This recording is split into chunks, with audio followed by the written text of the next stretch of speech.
c-bets. I'm not very happy about it, but it's just going to be my game plan. It's a pretty light defend. Bottom right, I c-bet. I was basically just bet folding. I was bet folding the flop, probably anyways. There's some chance I didn't bet fold the flop anyways. He's going to check call with 9-10 and ace-10 and king-10, and so he might value bet king-jack here on this river. I'm just going to call just because of how many draws he has, even though he probably has king-jack or queen-10. Yeah, queen-10. So I could, I mean, you can, I guess I could fold there, but given I bet the flop with a pair, I'm just going to call because I know that he's check calls with all his draws there, or he's probably check calling with all his draws there.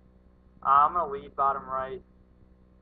I'm going to bet bottom there, bet the left-hand side ones for value. Bottom right, I lead with air and a gut shot. Bottom left's a situation where he might think I'm going to barrel, so it's a nice spot because he might think that he has a lot of ace-x, and he also has a lot of like queen jack and king queen and king 10 type hands.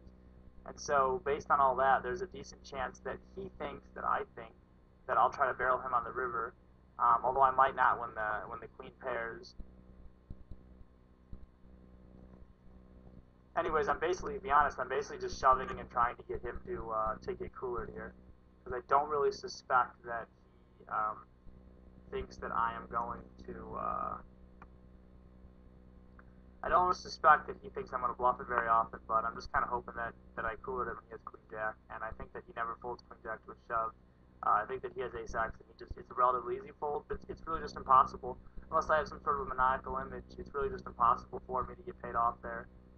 It's just a spot where nobody bluffs much because the other person always has something, and if you start bluffing there, then you're going to realize, oh fuck, the other person really does have something a lot. So it's going to end up being a shitty spot for you. I'm going to c-bet bottom left with kings, even though I usually won't. My reason is because he has he has a decent amount of 7s and 6s in his range. Bottom right, I've been leading with air a lot, so I'm going to lead with a 3. I'm going to call this check raise on the bottom left based on the fact that I think that he has air a decent amount or a draw. Obviously, he can have some ace-x hands and also 7s and 6s full. Top right, I call 3-bet with queen 10 off. It's a relatively light defend, but it's also sort of a standard defend for me. I'm going to fold to the c-bet. There's some merit to peeling. Alright, bottom left, I bet the turn for protection from draws, and also basically just I mean, I don't ever expect him to check raise all in there.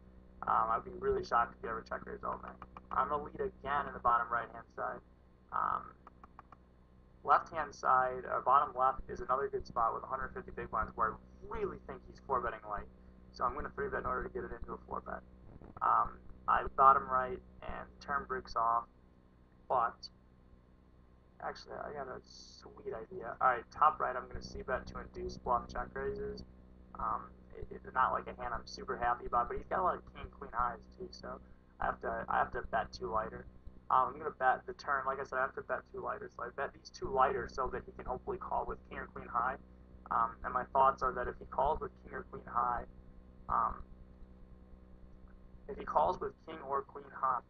then he might call a turn also because I have quite a bit of straight draws a turn, and he knows I can try to barrel him off of that. So bottom right, I went ahead and thought that he had quite a bit of air, so I just called him with king queen high. Basically, when I say air, I just mean worse straight draws than me. Or flush draws or whatever. And also, once the board goes runner, runner, pair, and trips, he probably doesn't think that I pretty much ever barrel him there. Top left, I have ace high, but the board is just this round so fucking shitty. I'm just not gonna fuck with it. Bottom left, I check call the turn with a pair and a gut shot. I'm gonna bluff raise in the top right. It's a spot where ace-high boards are good to bluff raise, but they aren't good to bluff raise. Bottom left, I hate that my hand is so face up. It's just really annoying because a lot of times he knows I have like pocket eights or like ace high or fucking that, and I'm just not sure if he's gonna barrel me off of it or not. Top right, I obviously don't have quite strong enough hand to call.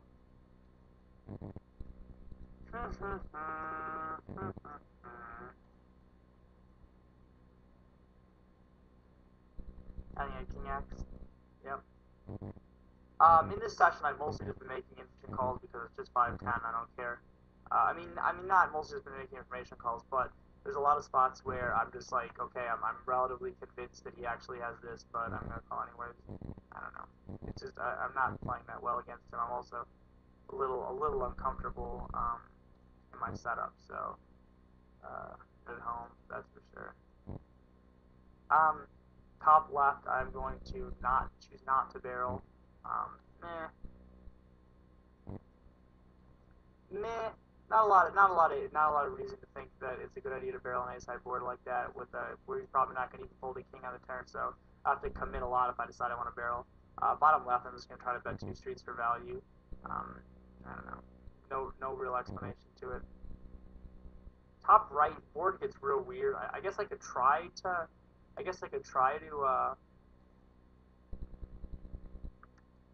I don't know, board got kind of weird. I guess I could have tried to value bet something at some point, but I decided not to fuck with it. So top left, I'm going to go turn plus river as a bluff.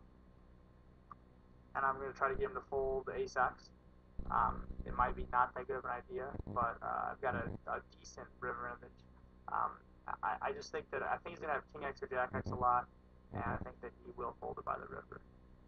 No draw is missed, so I have to have like specifically like 10-9 suited or like queen x suited like I have in order for his call down to be all right.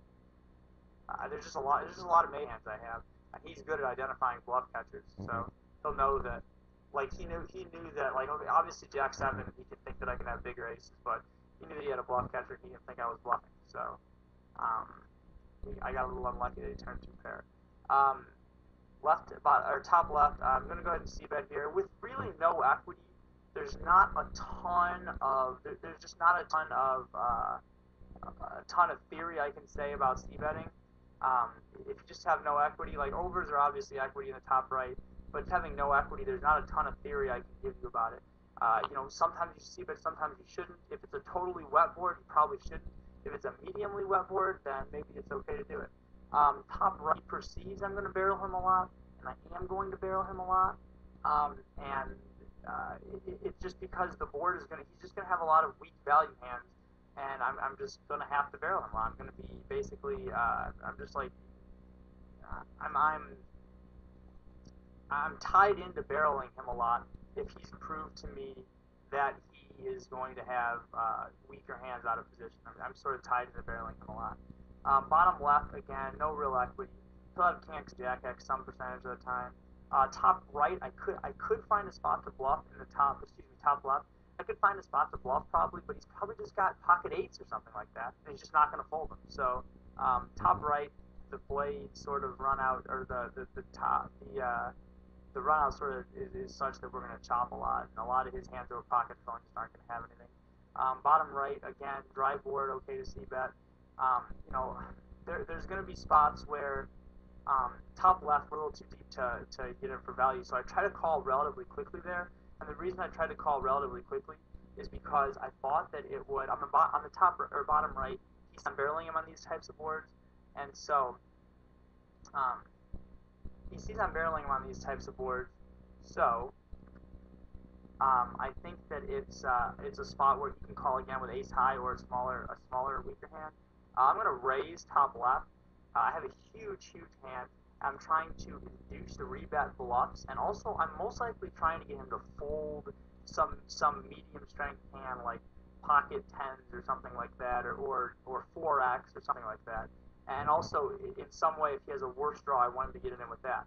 Now on the bottom left, I thought that he would check the ace lot to me when he had something good, and so I defended a weak hand like 4-3, assuming that he had 10-9 high type hands, or he had 10-9 extra this hand. I thought he had like total air a lot when he bet the turn. I'm right. It didn't work out obviously, but normally I wouldn't always defend there, except for that, like I said, when the ace turns, most people are going to check strong hands to me to let me delay the c-bet. Also, originally for this video, we were going to have some sort of a penalty stunt to the loser, like they had to eat in public dressed as Santa or something like that. But instead, we're just gonna dick with doing something cool on camera for PCA. Again, I've been kind of barreling him, and so I'm gonna again bet the turn with this 10, and hope that he calls me with stuff like a